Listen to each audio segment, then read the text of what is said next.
thing the court is wrestling with is, you know, there's some pretty bad pictures in there. You know, and I don't know. I'm not an electrician. I don't know, you know, what is or isn't life-threatening. But what the court wrestles with is if this injunction is granted, and then the very thing that the city is worried about happens, there'll be some innocent people that will be injured and possibly killed because of this. Of course, you know, I guess we'll run that risk in a lot of different things when we grant a bond or when we get custody of a child or someone. I don't know. That's just part of it. But that's a concern I have after I've seen these pictures. But I'm also concerned that the state or the city could refer to a code section.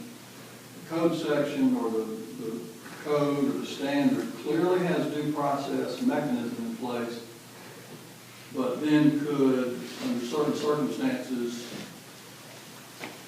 not go through that process. And it's really, and I don't think the city has done it in this case. I'm not saying the city has, but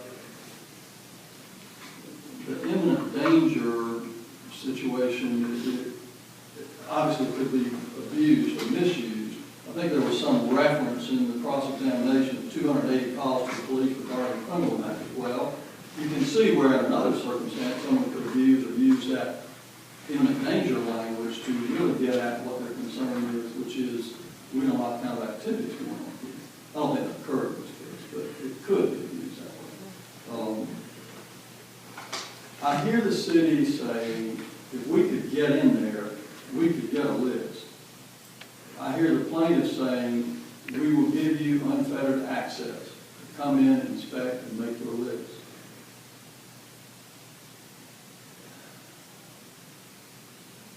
Given that, I have some concerns. I'm going to grant the request for an interlocutory injunction. But, Mr. Williams, when you draft the order, you draft it tightly. It will be for 60 days. In that 60 days, the state is to be given complete access to every inch of the building. The owners, managers, and residents must sign whatever makes the city comfortable in terms of entering and inspecting the premises, occupied or vacant.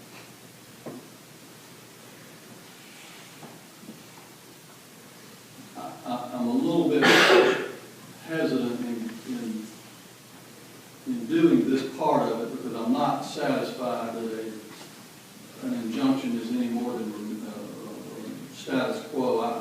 The cases kind of go both ways on whether there are remedial aspects to it. What I'm saying now is really kind of drifting into that area, so I'm not. But I'm going to do that based on what I've heard the parties say. The cities to go in, make their inspection, make their list, complete list of what it would take.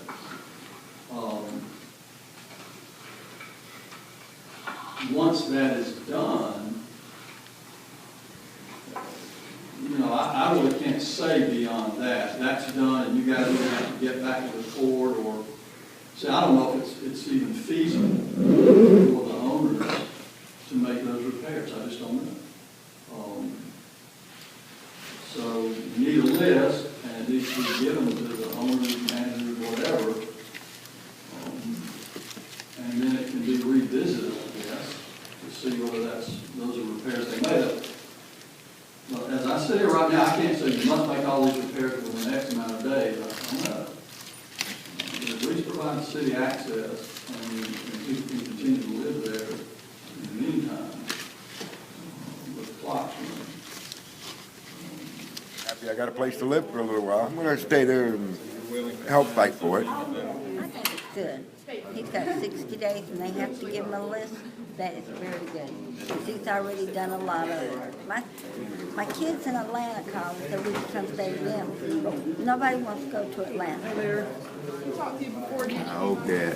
after the 60 days, you know, we can, when they be revisited, that, you know, everything will be worked out, you know, and we just depending on, you know, I am depending on God to work it out for us, you know.